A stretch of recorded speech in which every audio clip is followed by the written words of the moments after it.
안녕하세요 구독자 여러분, 지난주 잘 지내셨나요? 우리 중장년들의 별처럼 빛나는 인생을 위한 별사탕학교 TV 별별다방의 서작가입니다. 이번 주에 이어서 다음 주까지 2회에 걸쳐서 많은 중장년분들이 고민하시는 주제, 정말 우리들의 과제죠. 은퇴 후 인생 2막을 어떻게 설계할 것인가, 요 주제에 대해서 한번 이야기 나눠보려고 합니다. 요즘 우리나라 평균 수명이 우리나라뿐만이 아니고 요즘 이렇게 평균 수명이 많이 길어졌지 않습니까? 그러다 보니까 은퇴 후에도 20년, 30년 더 살게 되는데요. 이 긴 시간을 어떻게 준비하고 설계해야 할지 정말 막연하신 분들 정말 많을 겁니다. 저도 느끼고 있으니까요. 근데 오늘 이 부분을 가지고 한번 오늘 그다음에 다음 회차 이렇게 두 번 연이어서 한번 얘기 나눠보자. 왜냐하면 이게 긴 내용이기 때문에 나눠서 이렇게 한번 해보겠습니다. 오늘 함께 하실 두 분 모시겠습니다. 먼저 60대 초반으로 은퇴 후에 성공적인 인생 2막을 살고 계시는 우리 유코치님. 네, 안녕하십니까. 성공적으로 인생을 살고 싶은 유덕종입니다. 반갑습니다. 네. 다음은 50대 초반으로 지금은 50대 초반이지만 은퇴 후에 멋진 인생을 살고 계시는 우리 황 교수님. 네, 안녕하세요. 별방다방에서 행복한 대화 나누고 있는 황유림입니다. 네, 오늘 두 분 이렇게 함께 해주셔서 감사드리고요. 오늘 이 주제가 우리 구독자분들께는 참 의미 있는 시간이 될 것 같아요. 이야기할 거리도 좀 많은 그런 주제라고 생각합니다. 그래서 이번 주제는 말씀드렸듯이 이렇게 나눠서 할 거고요. 먼저 오늘은 숫자로 보는 우리의 미래, 그다음에 은퇴 후의 경제적인 준비는 어떻게 설계할 것인가, 그다음에 건강관리는 어떻게 할 것인가, 요 부분의 세 가지를 주제로 이번 주에는 얘기를 나누고 다음 주에는 은퇴 후에 사회적 관계를 어떻게 설계할 것이고 일과 활동을 어떻게 할 것이고 성공적인 인생 2막을 위한 실천 전략, 이렇게 다음 주에 얘기를 나눠보도록 하겠습니다. 두 분 좀 어깨가 좀 무거워지시죠? 열심히 해보겠습니다. 무겁긴 한데요. 네. 한국 사람들이 제일 무서운 문제가 네. 한 2, 30년의 나를 남처럼 생각한다고 하더라고요. 네. 그래서 오늘은 타인을 알아보는 마음으로 네. 얘기해 보도록 하겠습니다. 네, 기대하겠습니다. 우리 황 교수님. 자, 먼저 현실적인 이야기부터 시작해 볼까요? 그 통계청 자료를 보면 2024년 기준으로 우리나라 은퇴 가구의 최소 생활비가 월 240만 원이라고 합니다. 이 적정 생활비는 한 336만 원이고요. 근데 사실 국민연금 평균 수급액은 월 65만 원 정도거든요. 물론 여기에 이제 기초연금에다 뭐에다 이제 또 붙겠죠. 개인연금에다.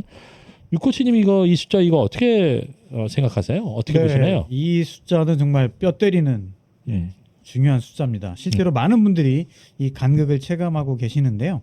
적정 생활비 336만 원에서 국민연금 65만 원을 빼면 매달 약 270만 원이 부족하거든요. 그렇죠. 만약 은퇴 후에 25년을 산다고 가정하면 실제로는 은퇴 후에 30년도 살고 40년도 살겠죠. 그러면 어쨌든 25년을 가정할 때 최소 8억 원 이상의 노후 자금이 필요한데, 더 중요한 건 이게 단순히 돈만의 문제가 아니라는 거거든요. 맞습니다. 은퇴를 준비하는 네 가지 핵심 영역이 있다고 해요. 먼저 재무, 그다음에 건강, 그다음에 사회적 관계, 그리고 일과 행동입니다.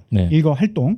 이 네 가지가 균형을 이뤄야 진정한 의미의 성공적인 은퇴라고 할 수 있다고 합니다. 그렇죠. 그래서 이번 주, 다음 주 한번 쭉 얘기를 한번 나눠보기로 하고요. 우리 황 교수님은 아직 좀 시간적 여유가 있는데, 지금 제가 앞에서 말씀드린 이 숫자에서 좀 이렇게 싹 이렇게 확 느껴지시는 이거 없습니까?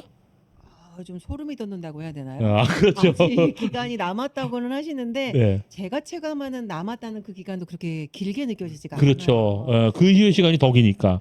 네, 그럼요. 그리고 전 여자잖아요. 통계적으로 여성이 오래 사니까 조금 더 걱정이 되네요. 네네네네. 우리 유코치님께서는 실제로 은퇴를 하신 후 지금 인생 2막을 살고 계시지 않습니까? 은퇴 준비하실 때 가장 크게 느끼셨던 분이 뭐였습니까? 저는 35년간 대기업 생활을 하다가 3년 전에 은퇴를 했는데요.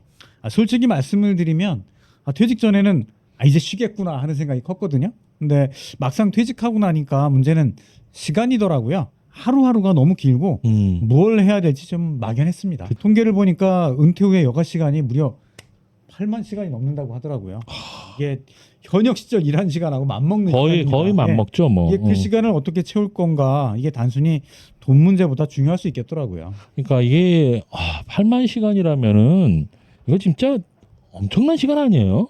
그렇습니다. 그래서 요즘은 은퇴 준비라고 하기보다는 생애 설계라는 표현을 많이 씁니다. 왜냐면 우리는 그 생애 동안에 살아가는 사람이지 끝났다라는 사람들이 아니거든요. 그렇죠. 단순히 퇴직을 준비하는 것이 아니라 앞으로 살아갈 20년에서 30년의 삶을 어떻게 설계할 것인가, 그리고 실제로 재취업에 성공한 중장년들을 조사해 보면 대부분 퇴직 3년, 5년 전부터 이 준비를 시작했다고 하네요.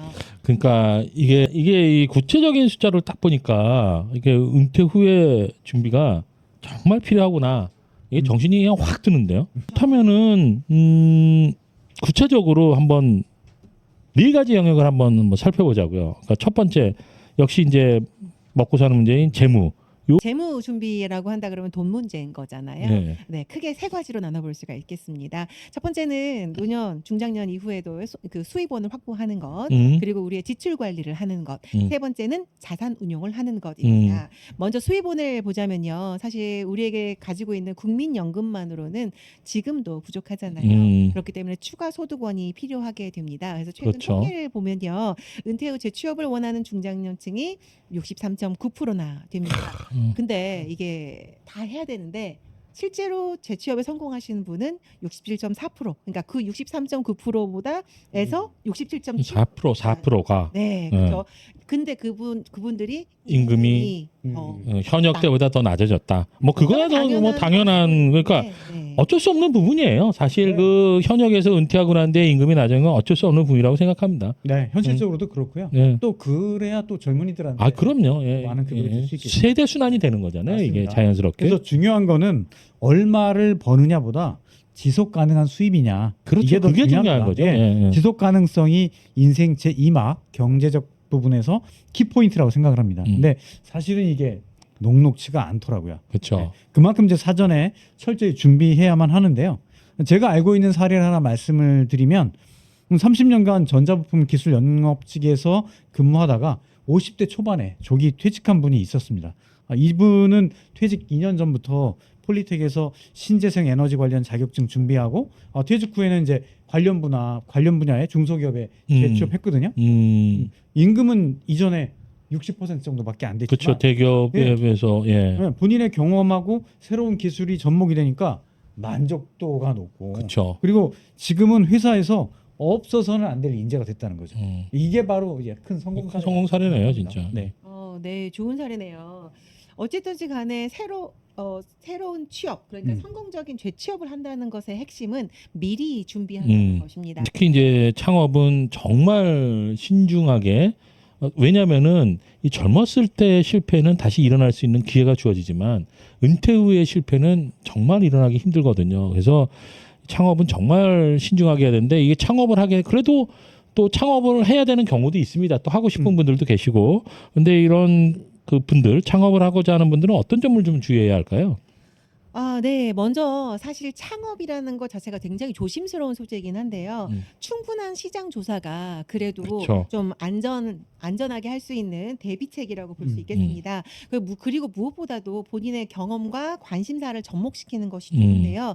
왜냐하면 본인이 잘 아는 분야, 꾸준히 또 알려고 하는 분야여야지만 실패를 좀 줄일 수 있는 부분이 있잖아요. 근데 실례로 최근에 공무원 정년퇴직을 앞두고 본인이 좋아하시던 당구라는 스포츠를 하셔가지고 당구장을 개업한 분의 사례가 있습니다. 이분은 이제 단순히 이제 사업 아이템으로만 본 것이 아니라 본인이 꾸준히 해왔던 취미이자 건강 관리를 이제 관점으로 해가지고 사업을 선택을 하셨었고요. 그리고 충분한 시장 조사를 하셨겠죠. 그리고 은퇴 후에도 이 당구장을 단순히 누군가에게 맡기거나 이러지 않으시고요. 규칙적인 생활과 함께 사람들과의 만남을 유지하는 그런 수단으로 선택했다는 점이 아주 잘 선택한 정말 잘했네요. 네. 옵션이었다고 하시더라고요. 그리고 또 한 가지 말씀드리고 싶은 건 창업하는 게 부담스럽다면 소규모 경제 활동을 고려하는 것도 좋습니다. 그러니까 제 주변에도 퇴직 2년 전에 바리스타 자격증을 딴 분도 있고 또 소방 안전관리자 자격증을 취득한 분도 있거든요. 또 올해 초에 화물차를 구입해서 개인 화물운송, 지입차죠. 개인 화물운송을 시작한 분도 있었습니다. 사실 큰 돈을 버는 건 아니지만 은퇴 후에 월 200에서 250만 원 정도의 안정적인 수입이 생기면서 국민연금하고 합쳐지면 생활에 정말 여유가 생깁니다. 그러니까 무엇보다 매일 활동하면서 건강도 유지하고 새로운 사람들을 만나면서 사회적 관계도 이어갈 수 있다는 게 큰 장점인 거죠. 그러니까 은퇴 전에 내가 미리 특정해 놓은 한 분야, 내가 관심이 있다든지 아니면은 뭐 내가 장점을 가지고 있다든지 뭐 이런 한 분야에 대해 자격증이라든지 뭐 아니면 또 창업이든 아니면 소규모 경제 활동이든 이런 준비를 좀 철저히 준비를 해서 해놓으면은 나중에 은퇴 후에 큰 도움이 되겠다. 뭐 이런 거네요. 네. 이 재무 경제적인 준비 말고 뭐 두 번째 이게 건강 관리로 한번 넘어가 보겠습니다. 이게 아무리 돈이 많아도 건강하지 않으면 사실 의미가 없다고들 말들 많이 하지 않습니까?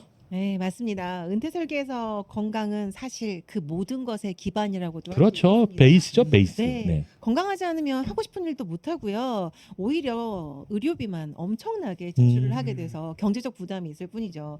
사실 저 주변에서도요.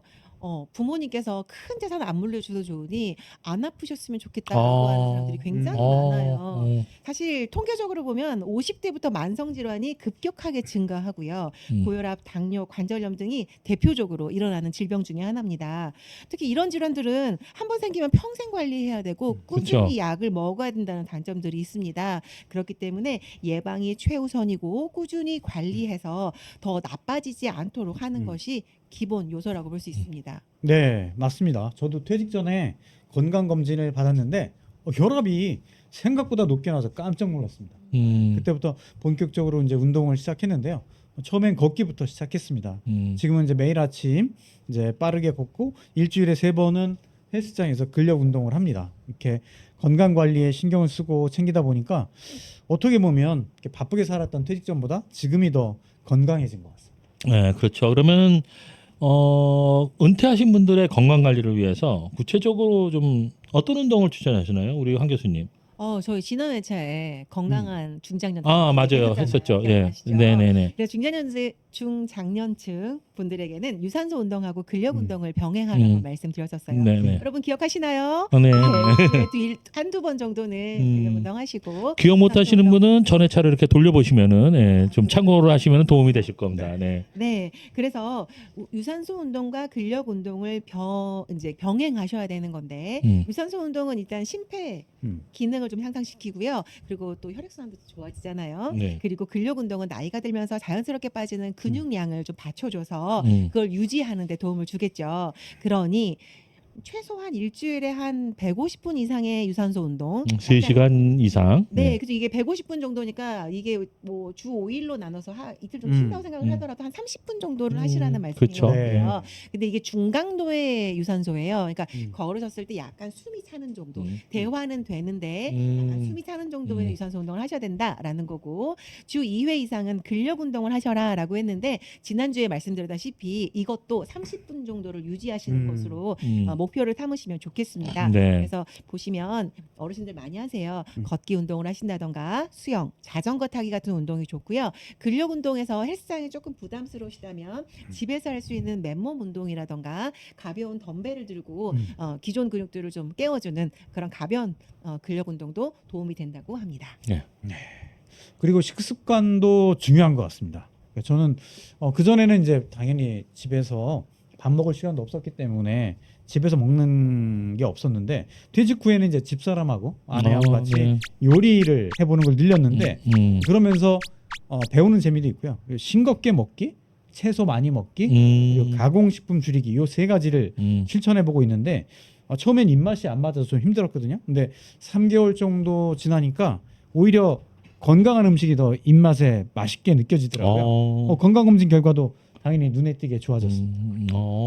네, 정말 좋네요. 네, 정말 훌륭하시네요. 네, 신체적인 운동하는 거 이렇게 하면 정말 좋을 것 같은데요. 건강 관리에서 이렇게 신체 운동을 하는 것도 굉장히 중요한데 우리의 정신 건강도 한번 생각해 보면 좋을 그쵸. 것 같아요. 네. 요새 특히 장년층들에게 말하는 게 마음 챙기기, 뭐 자신을 돌아보자라는 부분들이 있는 것 같아요. 특히 은퇴하고 나면 그쵸. 자신의 상실감이라던가 네. 기존에 자신이 누렸던 어떤 지위나 어떤 사회적인 역량들을 펼칠 수 없음에 아쉬운 부분도 많으실 테니까요. 그래서 은퇴 후에 우울증이라던가 불안증 겪는 분들이 꽤 있으시더라고요. 그래서 규칙적인 생활과 함께 자신에게 의미 있는 활동을 조금 추진해 보시는 게 어떨까라고 생각을 합니다. 또한 이제 다루겠지만 사회적 관계 유지가 여기에 또 도움을 주는 겁니다. 그래서 저희의 정신 건강 역시도 건강하게 유지할 수 있게 관리하는 것들이 중요하다고 볼 수 있겠습니다. 네, 그러니까 은퇴 후에는 이 육체적인 건강 관리뿐만 아니라 정신적인 건강 관리까지 챙겨야 한다는 거 꼭 기억해야 되겠습니다. 자, 오늘은 여기까지 이야기를 나누겠습니다. 오늘 이어서 다음에 이어서 은퇴 후 인생 2막 어떻게 설계할 것인가 2부로 이어지겠습니다. 여러분 인생의 별처럼 빛나는 이야기 별별다방이었습니다. 다음에 뵙겠습니다. 감사합니다. 감사합니다.